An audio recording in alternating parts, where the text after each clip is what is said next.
Hi, welcome to Dead End Street. I'm Al. Tonight we're going to do the album ranking of The Cure. We did a review of the new album last week. I think I mentioned something about maybe doing the album ranking and thought about it. And I thought maybe we'll give it another week. I'm like, nah, let's do it tonight. As anyone who follows the channel knows, The Cure is one of my all-time favorite groups. And this was not hard for me to do. Sit and listen to all the Cure albums and make notes. This was pretty easy and enjoyable. So let's get started, shall we? 14 studio albums.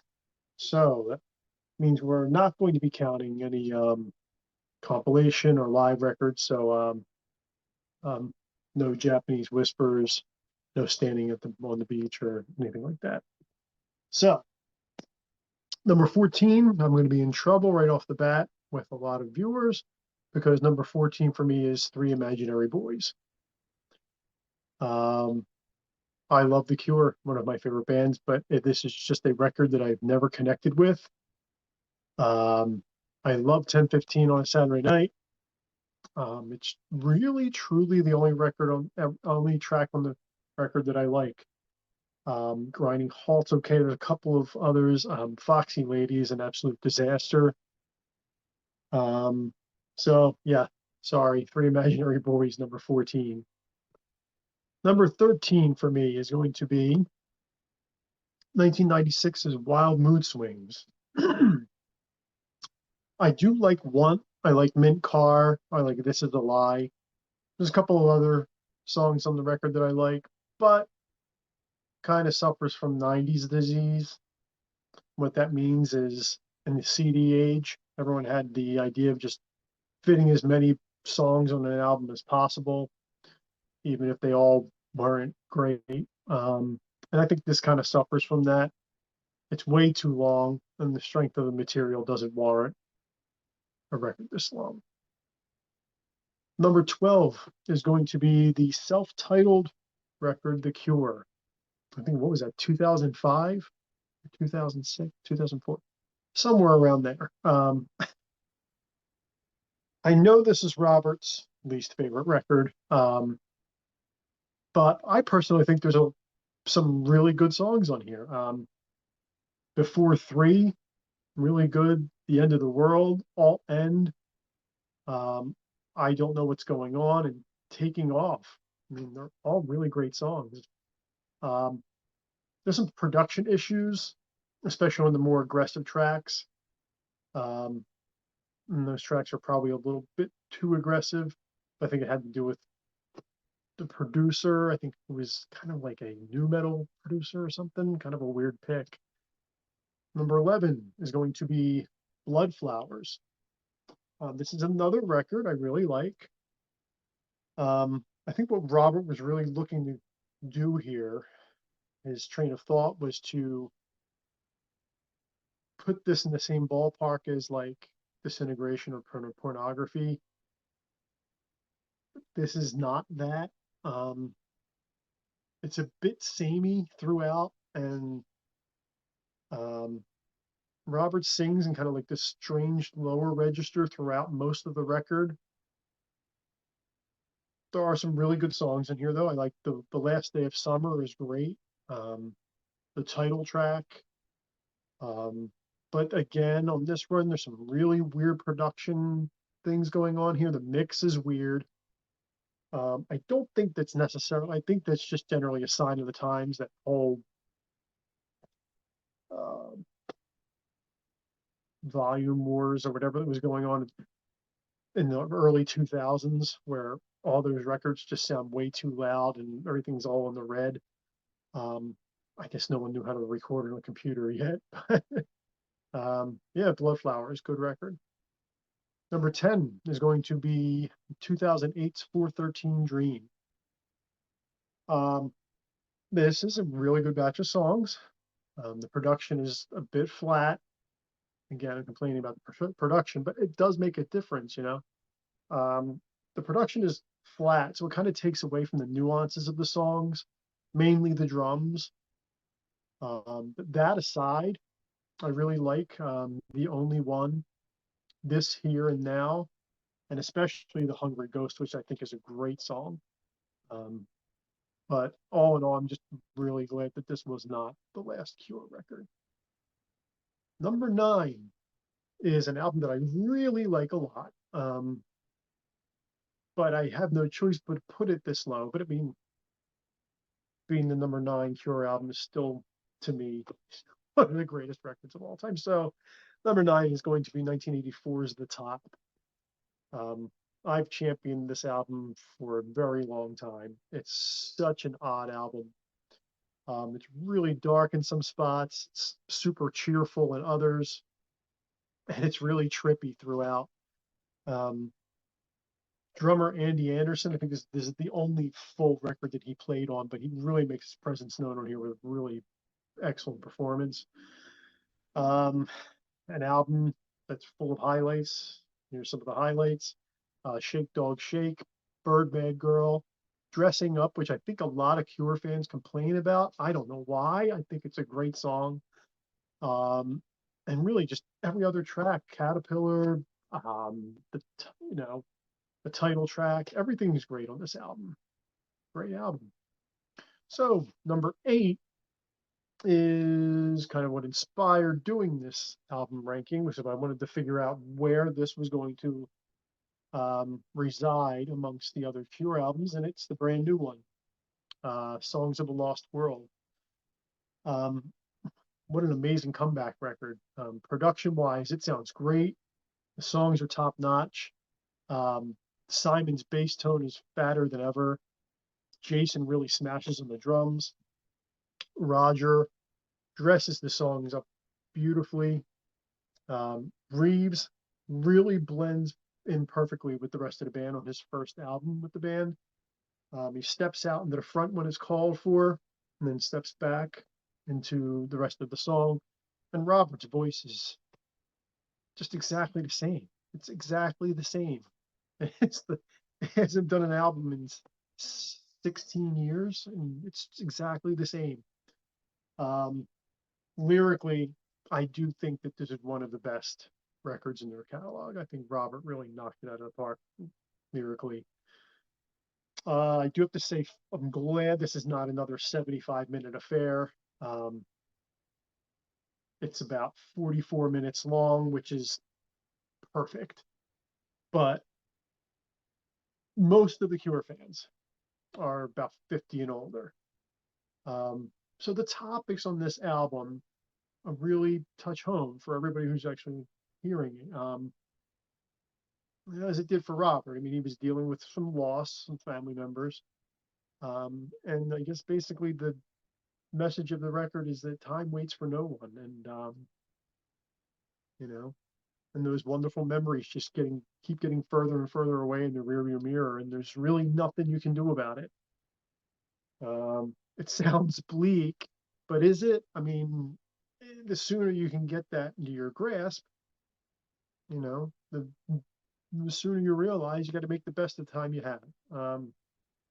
So anyway, Fragile Thing, I think, is a new Cure classic, as is End Song. Um, those songs just kind of are right up there on the top shelf with some of the greatest Cure songs of all time. I wanted to put it higher on here, but I mean, look at the top 7 for Christ's sake. So on to the top 7. Number 7 is going to be 1992's Wish. This record was the soundtrack to my graduation from high school, and that was a glorious time, and a phenomenal record. Um, this marked the end of the Cure's classic era, and that's okay, especially when your classic era, quote unquote, lasts over a decade.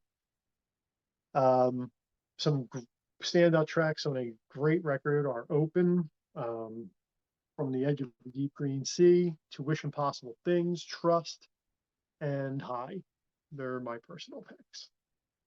6 is going to be Kiss Me, Kiss Me, Kiss Me from 1987. Ah, yes. my first Cure record, summer of 1988, big transition year for the 14-year-old self. Um, and here the Cure pulls off the rarest of musical accomplishments, the double album. Um, it's not totally fluid, but it's excellent throughout. Most Cure albums kind of have like that common thread to go through, beginning, middle, end, and it's all kind of one big statement. This is not that. This is just 20 some odd songs that they just throw at you, all different moods from all over the place. And it somehow works. Just like Heaven Aside, some great tracks are All I Want, If Only Tonight We Could Sleep, One More Time, and How Beautiful You Are. Number 5 is going to be 1981's Faith. Now, I know a lot of other rankings put this kind of on the lower end of the ranking scale. I don't get it. Personally, I think it's amazing. It's a very, very emotionally heavy album. It really is kind of like the sound of hope falling down, down, down. And it's awesome. Other Voices, All Cats Are Gray, Holy Hour, and the title track will all dash your hopes, and you'll love it. Number 4 is 1980's 17 Seconds. So to me, this is the first Cure album. I'm not sure what to make of Three Imaginary Boys. I don't think even Robert's a big fan of it. But to me, this is one of about 3 or 4 records that are kind of the soundtrack to autumn for me and the death of summer. This is the sound of all your little beach trips and barbecue trips dying. The Forest, At Night, M, Secrets, the whole record is just really, really fantastic. Number 3 is 1985's The Head on the Door. I've seen many lists where this is the number 1 record. I get it. I think I mentioned something. I did a top 25 albums of 1985. And I think I mentioned something about side 2 not being as strong as side 1. I listened to it again for the first time in a while, and that's nonsense. The whole album is brilliant. In Between Days, Kyoto Song, and The Blood are 2 of my all-time favorite Cure songs. 6 Different Ways, Push, Sinking, all brilliant tracks. I'm still to this day, after all these years, still not a big fan of Close to Me. I don't know why. I just have never connected with the song, but who cares? I like every other song on the album. Number 2 is going to be Pornography from 1982. So if I already stated, I said that 17 Seconds is the death of summer, and Faith is the sound of hope falling down, then Pornography is the sound of your hopes and dreams splattering all over the ground in a gruesome death. It's a brutal, punishing listen. It's not for the faint of heart. You get the point with the first line of the album, where Robert opens up saying, "Doesn't it matter if we all die?" So at that point, you know from the outset that nothing good is about to happen, except, to me, it's one of the greatest records ever recorded. It's the perfect record for a late January night at 3 a.m. after a brutal snowstorm. It just has that empty, cold, barren feel to it. Siamese Twins, Figurehead, Strange Day, Cold, and 100 Years are all some of my favorite tracks off of one of my favorite albums. That brings us to the number 1 Cure album, and I wanted to put something else here just to be controversial, but the best Cure album is Disintegration from 1989. This record was the culmination of the first 10 years of the Cure's existence.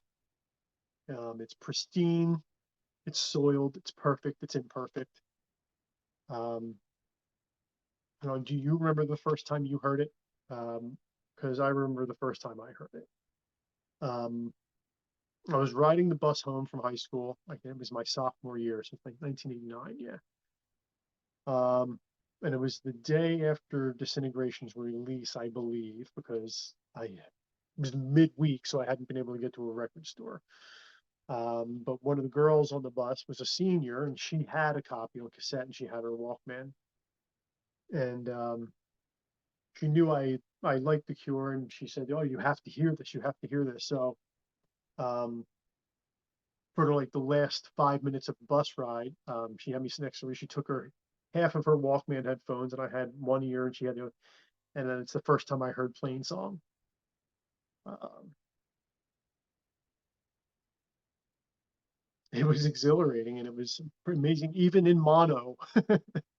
um, yeah, so I mean, I don't know how long it took me. Probably the next week or the week after or something like that. But to go get my own copy. But it contains some of the greatest songs of the era or any era. Pictures of You is transcendent.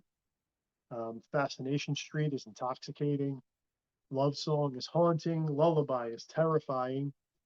The title track is mesmerizing, as is the whole record. It's over an hour long, but it's never stopped me from playing it from beginning to end. Not even for this exercise. So, and it was the first time I listened to it, and I don't know if I'd listened to it to this year yet. And still, still amazing. So that's it. That's the Cure album rankings. Um, if you like what you've been seeing on the channel, don't forget to like, subscribe, hit the bell for notifications.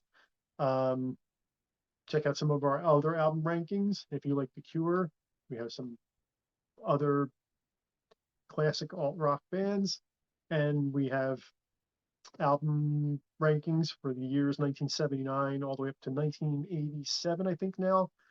And we'll be going back to the 70s back soon too. So thanks again for watching here on Dead End Street. See you next time.